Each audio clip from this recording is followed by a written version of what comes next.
Konnichiwa, my name is Kaori Nagao, your Las Vegas lifestyle specialist. Today I have a very special guest, Emmy Kasten, and I will be interviewing her, so stay tuned.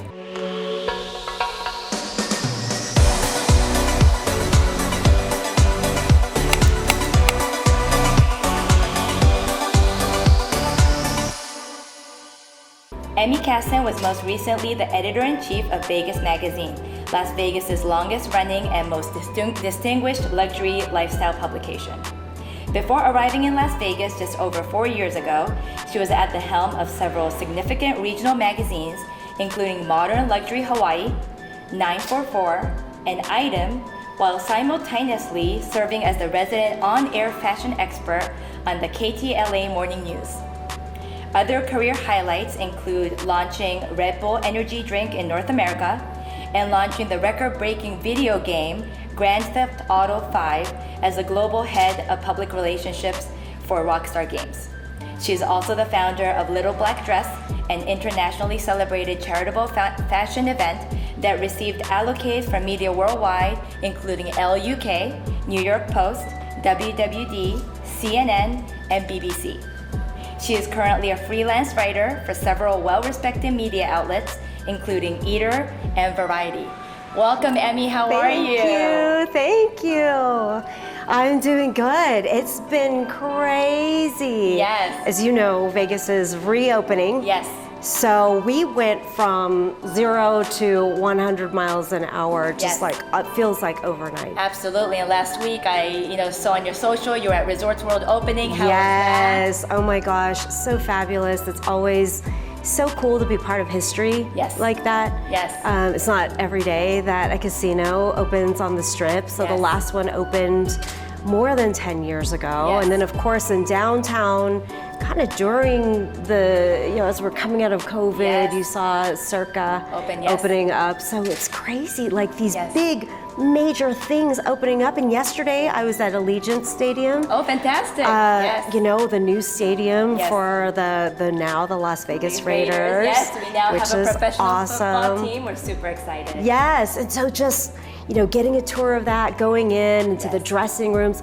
Those are the nicest dressing rooms that I've ever seen for a football team. Like that locker room is something else. Yeah, I actually had an opportunity to do the VIP tour with my husband. So nice. And we even got to go on the field and just look at all the amenities. I mean, it's a state of the art. It really is. It's so exciting that all these things are boom, boom, boom happening right now. Yes, so you've been super busy.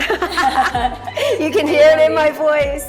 You can hear it in my voice. Yeah, but I love watching, all the events that you attend and kind of know what's going on, the new venues that are opening in Las Vegas. That's super exciting. Yes. But let's start with your story. So how did you end up in Las Vegas? I know you've been here about 4 years now? Been here just over 4 years. Yes. My story is crazy. I don't even know where to start, but let's just say that I have been blessed with being in the right time at the right place and the right time with good people surrounding me. And you can never do this all on your own. It's really a community that helps you, and I've been so blessed with people like you in my life who want to help others, and I want to help people in return. I mean, it really is a give and take situation. So, I graduated college from UC Irvine, so I was down in Orange County, California. Just in California, doing my thing, and I lived a really great life. I was doing concert promotions, right? So I was in the concert world, but I was making no money. Like, my value was that I could get people into concerts, and so I was a person everybody would call when they were like, hey, this is sold out, or is the list full, and I got to do stuff in LA and kind of started to gain a name for myself because I could get people in. And all of my sales reps were the ones taking me out to dinners and lunch, and I just thought, man, I just want to be able to pay for this stuff. Like, I don't even get to eat unless somebody takes me out, but I've got backstage passes, you know? Yep. And so I was like, you know what, I'm gonna make a bold move and I'm gonna jump out of being on the concert side, and I got into sales. Okay. So I started my media career in this advertising sales world at the LA Weekly at the time. And so I was like, why am I buying ads from people when I could sell them and make a fortune? So I started doing that. Nice. And I wasn't given great accounts. I literally went door to door and just worked hard, right? I come from that generation where it was all about, if you work hard, then you're gonna earn money, and that's how I was like that stereotypical Asian girl who got straight A's, valedictorian, achieve. And then you get out in the real world, and that actually doesn't mean a lot if you don't apply it, right? Yes. So I became this superstar salesperson, and then out of the blue, I got a call from one of my clients who who got hired at Red Bull energy drink when they were first coming to market. This was 1998. Yes. And they were like, they just need somebody who knows media. Like, Emmy, will you talk to them? They're from Austria. They don't know anything about the United States. I was like, yeah, sure. Like, I was so happy with my life. I had a flexible schedule. I was making money. I could finally afford to pay for dinner, right? And I was like, sure, I'll talk to them. So before I knew it, I was sitting in this like 3-hour-long interview with Red Bull. Had never heard of it before. Like, I didn't really know what the potential was, but they offered me a position to head up their communications department in the United States. I was like, sure, why not, right? I will take this leap of faith and I will do it. And it turned out to be the best decision of my life. We had the best time launching Red Bull in those days, traveling around the world, getting to know all sorts of people, and just really learning the ins and outs of the beverage industry, and really forging the way for the functional energy drink category, because that didn't exist. Exactly, I remember. When you first launched all the commercials, right? Yes, and Red Bull and vodka all night long, right? It was a good time, and I loved every minute of it until 9/11 happened. And it really made me pause, because I was doing a big event in New York at the time. And I had 40 DJs from around the world, one from every, 40 different countries in Lower Manhattan. And I was like, oh my gosh, all these people want to do is go home. And it started to make me reflect on my own life. Like, what am I doing? I'm in 4 time zones a week, and I'm putting my whole life into this beverage, and it's paid off for sure. It's great, but maybe it's time to go. And so once the dust settled, I ended up leaving Red Bull without a plan. I just said, I just need some, if I don't jump off of this crazy wheel, then I will never stop, because one thing leads to another. I just need to jump.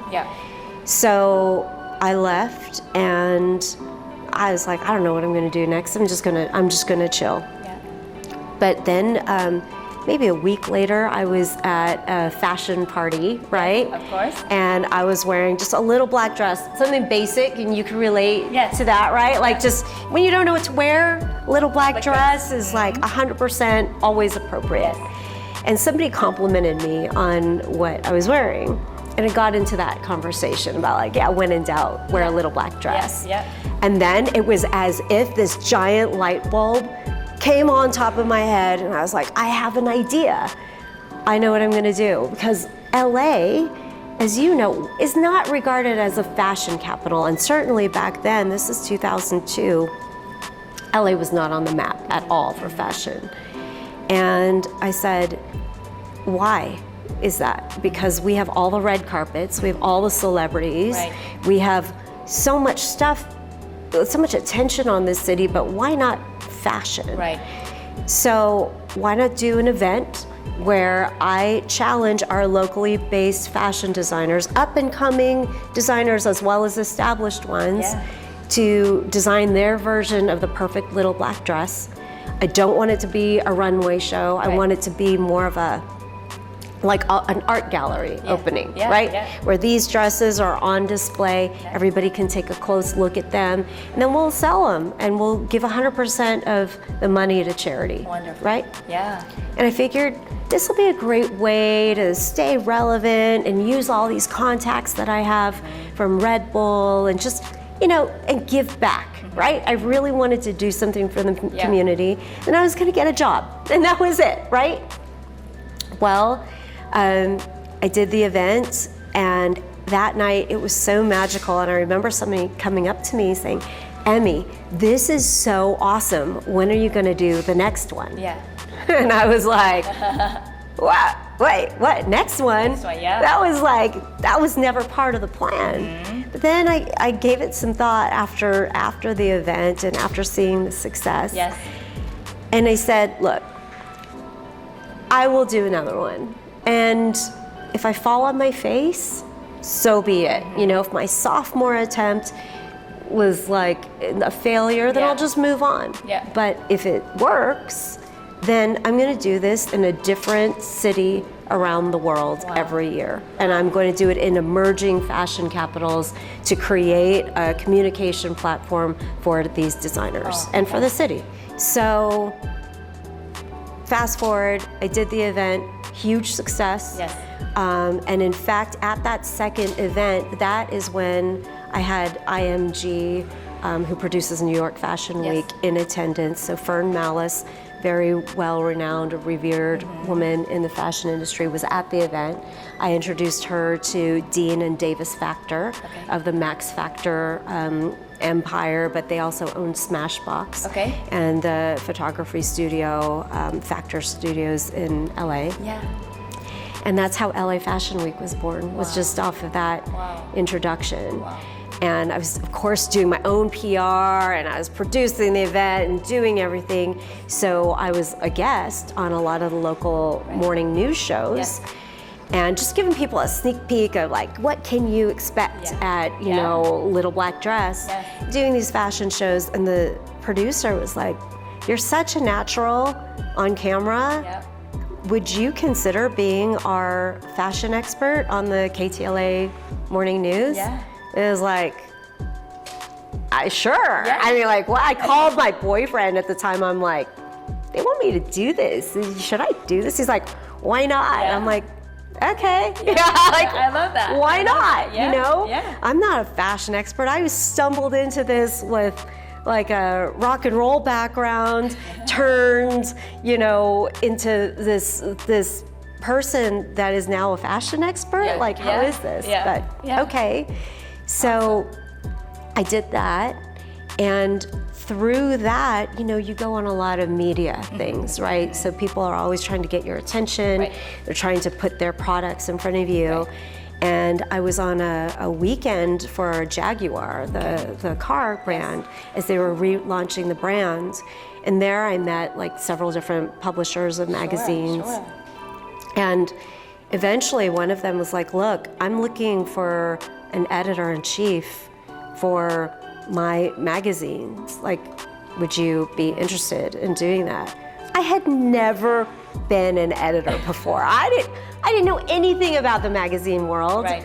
Just like I didn't know anything about the fashion world, just like I didn't know anything about the TV world. But yet here I was. And I'm like, okay, sure, I'll give it a try. It's just just saying yes, and not being afraid to try. Right. And so as the editor-in-chief of this magazine, it led me to one, to another, and that's kind of my story. I mean, in a nutshell, there were certainly some hiccups in there once there was the recession, right? Which is always tough on the publishing industry. Yes. And at the time I was I had moved back from Hawaii back to LA. And I got a call from New York, a friend of mine who worked for Rockstar Games. And if you're not familiar with Rockstar, they're like the Apple of video gaming, you know, like cult following. People are very passionate about that brand, and they're very irreverent. They're very rock and roll, much like they run the industry. They run their company much like the record industry, right? Right. So they were like, we've been looking for somebody to be head of PR for like a year, and all along we should have called you. Will you come? Will you fly to New York and meet with us? And I'm like, video games? Like, what is happening to me? Like, okay, you know? So I flew out there, and you know, here's the thing. They weren't interested in getting any more video game press. People already knew them as a video game company, but they wanted the mainstream press. You never know what people want. They wanted to be in regular entertainment publications, and I came from that. So absolutely, it was a good fit. But then it was, you know, New York life with 2 young ones. A little one. I think my son was 1 when we moved there, and my daughter was 3. And so it was really rough, and I was flying around a lot for the brand. And my husband got, you know, a chance to move back to the West Coast, and we made the very tough decision to move back to the West Coast. I left my job at Rockstar, but not before launching Grand Theft Auto 5. Which is awesome. I have that little, you know, I have that in my back pocket. And also getting one of our games, LA Noire, into the Tribeca Film Festival. So the first video game ever to be part of the Tribeca Film Festival. So, you know, I'm like, okay, my job is done, right? And moved back to the West Coast without a job. Here's Emmy, I just want to be like a mom for a little bit, like kind of come down and chill. And I did that. I kind of felt like I was in a witness protection program in a weird way, because where we were living in the Bay Area, we weren't in the city, we were just outside of the city. My husband would take Bart into the city every day. And I got into tourism. So I was the vice president of the local tourism bureau there. And doing wine, you know, we had like wine country and all this other really cool stuff. And then it was like, you know what? My husband got the chance to move to Vegas, and I was like, okay, let's do it. And flew back and forth for a while to the Bay Area and Vegas. It's such a short flight, like why not do that? But I really wasn't feeling like I was connecting with the city here. And once again, I quit my job because my mind was on the Bay Area, especially promoting that area and not having 2 feet on the ground here, immersing myself in Las Vegas. And within a month, I got a call from one of my old employers, Modern Luxury, and they said, hey, Emmy, we hear you're in Vegas. You want to be our editor-in-chief again? And I was like, what? Like, what are the chances? And so, like, that kind of brings you up to today. Wow. I love the kind of the full circle. Crazy. Crazy. So I think this, you know, was meant to be. Meant to be. And I think that's a big lesson to take away from things. It's like, don't be afraid to take chances. You never know what's around the corner. And if you listen to your gut, and it sounds so cliche, but if you listen to your gut and trust yourself, the more that gut is gonna talk to you and lead you in the right direction, you know? Absolutely. So how is it living here for the last 4 years? Do you love it? You know what, it has been such a pleasant surprise. I had no expectations about Las Vegas at all. I just kind of figured LA, New York, Honolulu. I was born in Chicago, some of the greatest cities in the world. Like, how would Vegas compare to that? I mean, it is Las Vegas, it is world renowned, but it never seemed like a place I would live. And now I'm like, this is the best kept secret. I'm the biggest ambassador for the city of Las Vegas. Yes. I think this is the place to be, especially right now. I mean, you can attest to that, like with seeing the city grow. We were talking about the sports and all these new things. Like this city continues to reinvent itself in a way that no other city really does.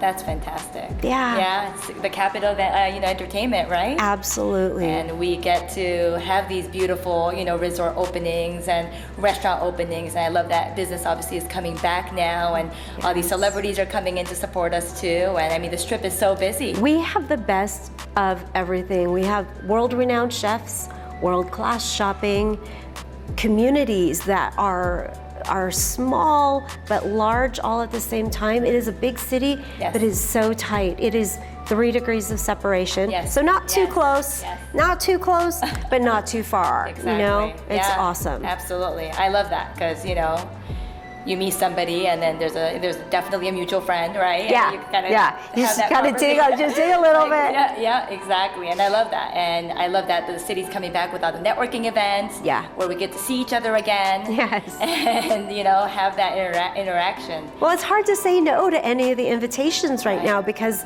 you want to see everyone. Exactly. I mean, it's been a long time, and especially for a city like Las Vegas where things are turning over constantly. If you're not out there, then it is very quick to become out of date with your information. What are your, hidden, secret places to go in Las Vegas, your favorite spots? Oh my gosh. If you had to hidden. Yeah. You're in Summerlin, you live in Summerlin area. Yes. A favorite in Summerlin, or do you like to kind of venture out? What's kind of your to-go place? My life is not typical that way. So a lot of my goings are dictated by what is happening, what is opening at the moment. So I get very little time to make decisions on my own. And when I'm just floating around on my own, I want to stay home. Yeah, I'm with you. I just want to stay home. I'm with you. I was telling somebody today, I've had chicken defrosting in my refrigerator for 3 days, thinking that I was going to eat at home and cook it. And now I'm what is happening? Gotcha. I think I've had it now marinating for 24 hours. It's time to cook it. Yeah. Okay. And then obviously for our viewers, there's a lot of women that watches my channel. Maybe they want to start, as an entrepreneur or start maybe a new career, like you mentioned. What would be kind of your biggest kind of suggestion or recommendation for these viewers? My biggest recommendation is something that I always do when I'm starting a new project or a new venture is tell people. Don't keep it a secret. I know a lot of people like to have everything figured out and they just want to keep it close to the chest before they're ready to come out with it. My philosophy is the opposite. And again, it's not one size fits all, right? Everybody's got their own path and their own style. But I have always found that if you talk to people, it's a way of manifesting and bringing it to life, and you never know who can help you, who has a friend or whatever, and you never go out there with that ask. It's more about just getting that momentum going and making it real, because if you don't put it out there, then how committed are you really to doing that? Right. No, I love that. And I think, you talk about law of attraction. I truly believe in that. I think good people attract good people. It's your energy, right? And just the positive vibes that you bring, to a space or an event, and those people obviously are attracted by that. So I truly believe in that. And just get out there and do it. Again, everybody has their own style, and I don't fault anyone for doing a lot of that thinking and planning. I'm just not a overthinker planner person, and that could be, it's probably my downfall, right? But jumping in and getting in there and just making it happen is the way to get that ball rolling and showing your commitment to whatever it is that you want. Absolutely. Oh, Emmy, thank you so much. Any last comments for viewers today? No. Any vacation plans? Anything? Oh my gosh, what's coming up?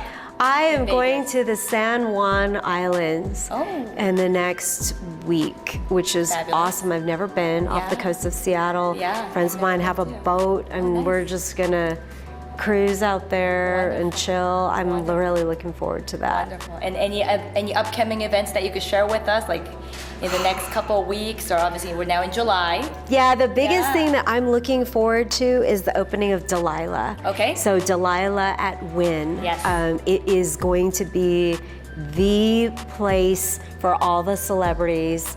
I'm convinced of it. I've only seen pictures of what they've done on the inside. Wow. I'll be there twice in the upcoming week. Wonderful. On July 6th and July 8th for a big Vegas magazine party. Yes. And it's going to be awesome. H Wood Group has a Delilah in Los Angeles. That's been a huge success. Everybody from Kylie Jenner to some of the biggest rock stars in the world go to Delilah, and I expect that this one will be the same. Oh my goodness. Well, make sure you add that on your list for all of our viewers out of state that love coming to Vegas. So again, thank you so much for watching. If this is your first time tuning into my channel, thank you. Please make sure you subscribe, like, and comment. I love to engage with you. If you have any questions for Emmy, please comment below. We'll make sure those questions are answered. And again, thank you so much, Emmy, for your time today. You're welcome. Really thank you. Appreciate it. Of course. And thank you for continuing to inspire, all of us in Las Vegas with thank everything you. you do. Thank you for having me. Of course. All right. Thank you.